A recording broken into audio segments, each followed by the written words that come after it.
It's a lie. Plain and simple, it's a lie. And 15 years ago, I decided I was going to live that lie. Oh, don't worry about it. I wasn't alone. Everybody in the world is doing exactly the same thing. Because no matter what country you're from or what family you're a part of, the lie is literally everywhere. But it's just fool's gold. A lie that convinces you and me and everyone else that we can be anything we want to be if we just work hard enough fixing our weaknesses. That lie is a huge part of the reason why 8 out of every 10 people are miserable, living unhappy and unfulfilled lives at work every single day. I should know, because in 2001, I fell victim to that lie. In spite of not knowing a thing about business, and actually having failed miserably at several commission-paying jobs I'd held in the past, I actually signed on with a company that just wanted me to fix a few of my weaknesses in order to be successful for them. Well, so I tried hard. I actually worked really hard. I discovered my weaknesses, and I was determined to fix them. So I actually worked at trying to become that savvy, time is money businessman. But I was going to be charismatic and very charming, yet at the same time ruthless and closing every business deal, never taking no for an answer. I was lousy at it, quite frankly. But I was not going to give up. And I was not going to give in because I was going to fix my weaknesses. So I actually started listening to motivational CDs. I watched sales training DVDs. I even tried to mimic other people. I really didn't get any better at it, quite frankly.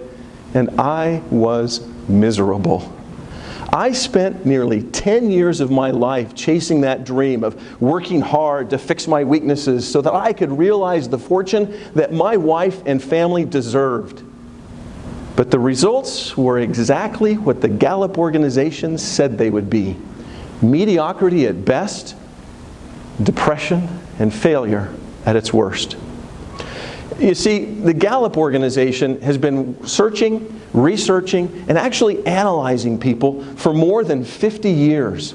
Through tens of thousands of interviews, hundreds of thousands of surveys, and literally millions of data points, they have discovered the real formula to success. It's actually quite simple. And the good news is it's already inside of you and me. Let's take a look at that for just a moment. The very first step in this formula is to simply identify your strengths. Then work at getting better at them. Strengthen them every single day. Second, know your weaknesses. And then aggressively manage around them. That's it. But wait a minute, I can hear you thinking now. How is that even possible? Well, through the development of the Clifton Strengths Finder, which over 7 million people have taken to date, the Gallup organization has been able to demonstrate that the odds of another person having the exact same 5 top strengths as you in the exact same sequence is literally 1 in 33 million. Think about that. You have a set of strengths that are virtually unmatched. As the research concludes, every single person can do one thing better than any other 10,000 people. In short, when you take your unique set of strengths and make them stronger and stronger day after day, you can literally do what nobody else can. There was a reporter once who had the opportunity to interview the coach of the Chinese Olympic ping pong team. And in that conversation, he asked about the team's grueling 8-hour-a-day training regimen that focused exclusively on strengthening and improving only the players' strengths. And the coach said this: if you develop your strengths to the maximum, your strength becomes so great it overwhelms the weaknesses. Our winning player, you see, only plays his forehand. He cannot even play his backhand, and the competition knows he can't play his backhand. But his forehand is so invincible, he cannot be beaten. Now, you might be thinking, can that really work? Well, I think the results speak for themselves.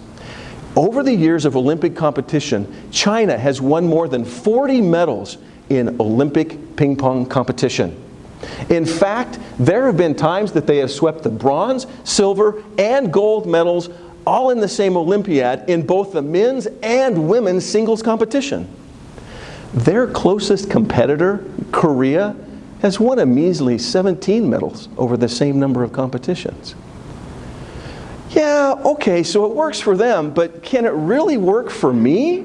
You might be asking yourself right now. Let me share with you the story of two other people and their real-life experiences. Let me introduce you to Brad. He's an HR executive that works for a company that hired the Gallup organization to come in and do a session on strengths. Now, because Brad's company is a client of Gallup, their identity is strictly confidential, and I really can't tell you who they are. But I can tell you that Brad was given a huge project to re-engineer the entire HR department for the company just before Gallup came in. This project required Brad to actually drive better talent recruitment, achieve stronger performance management, and create higher employee engagement, all while at the same time reducing costs in the HR department by 20% and reducing employee headcount by 10%. That's a big job. And there was a day when that would have been nearly impossible for Brad. Because you see, there were people who really saw Brad as just a daydreamer, who was always behind and never met a single deadline. While growing up, his parents, counselors, and even his Boy Scout leader thought he needed to be more disciplined and work harder to fix his weaknesses.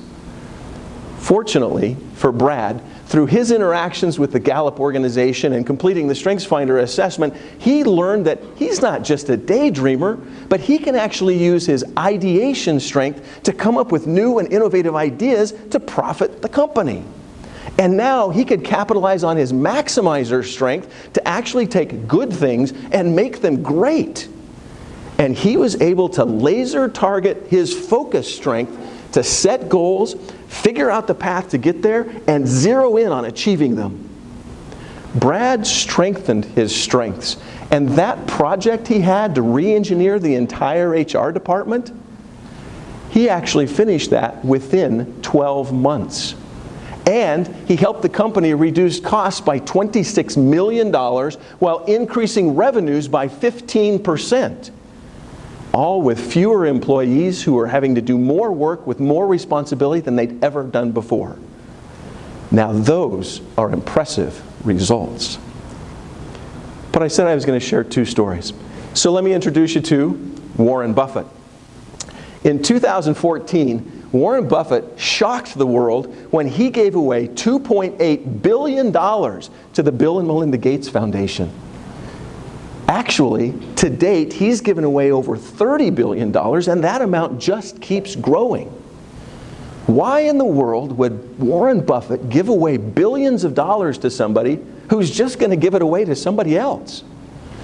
He explained it best when he said, "They can give it away better than I can. Besides, philanthropy's just no fun for me." What? Giving away billions of dollars to help other people and being charitable is no fun? Who says something like that? And what does it mean? Well, I actually think it means Warren Buffett knows what he is good at. He's good at making money, not figuring out the most deserving causes and how to spend it to actually benefit society.